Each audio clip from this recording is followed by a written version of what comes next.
बिस्मिल्लाहिर्रहमानिर्रहीम। मैं हूं मलिक मोहम्मद अली, प्रोग्राम बात से बात मलिक मोहम्मद अली के साथ। प्यारे दोस्तों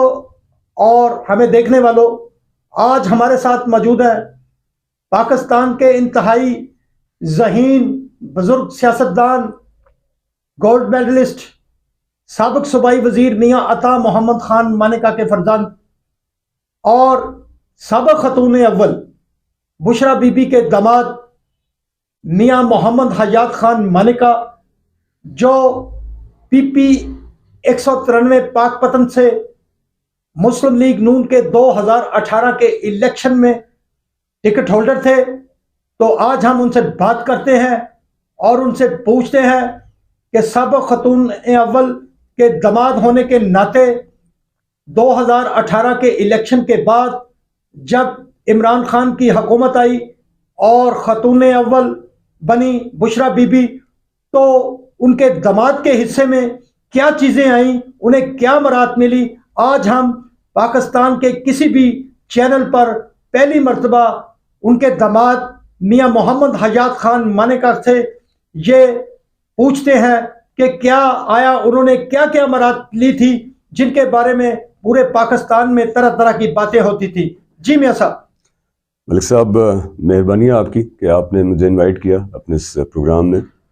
सबसे पहली बात मैं ये करना चाहूँगा कि मेरी आपने पहचान करवाई मेरे वालिद साहब के नाम से।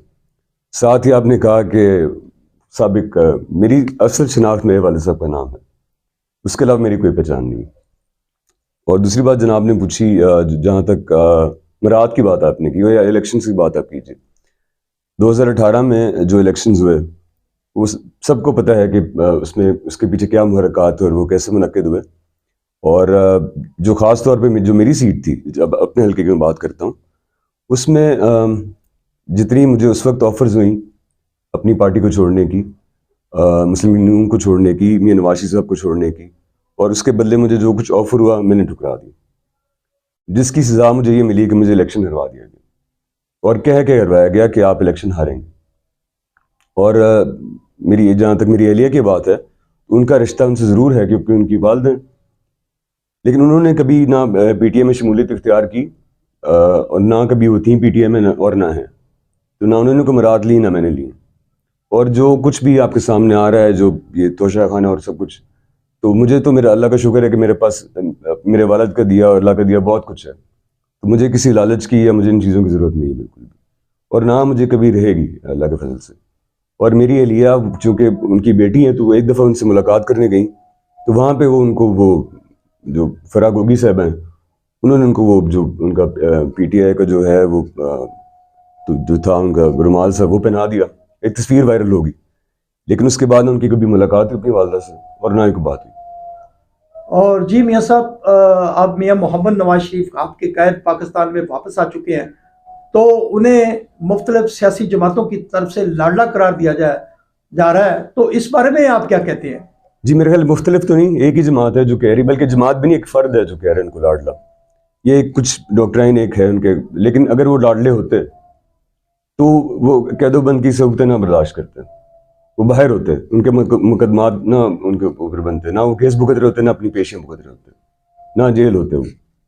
वो तो उन्होंने तो एक कैदोबंद की उन्होंने एक सोबत काटी है, उनकी पूरी फैमिली ने, उनकी बेटी ने, उनके बच्चों ने,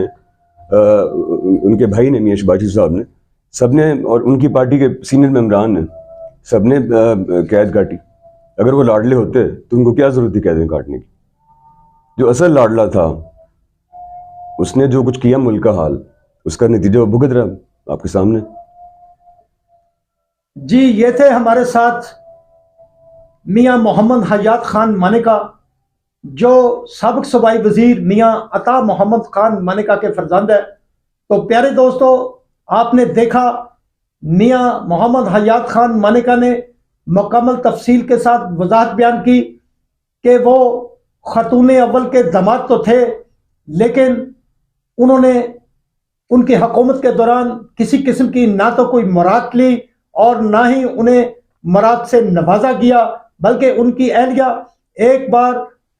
फराह गोगी के जरिए वालदा से मिलने गई तो उसे भी तहरीक इंसाफ में शमूलियत का रंग दे दिया गया और मियां मोहम्मद हयात खान मानेका का यह भी कहना है कि मियां मोहम्मद नवाज शरीफ अगर लाडले होते तो फिर 2018 के दौरान जो उनके साथ हुआ, जो उनकी पार्टी के साथ हुआ और उन पर आज भी केसेस मौजूद हैं, वो किस तरह के लाडले हैं। सलाम पाकिस्तान, सलाम ओवरसीज, अल्लाह हाफिज।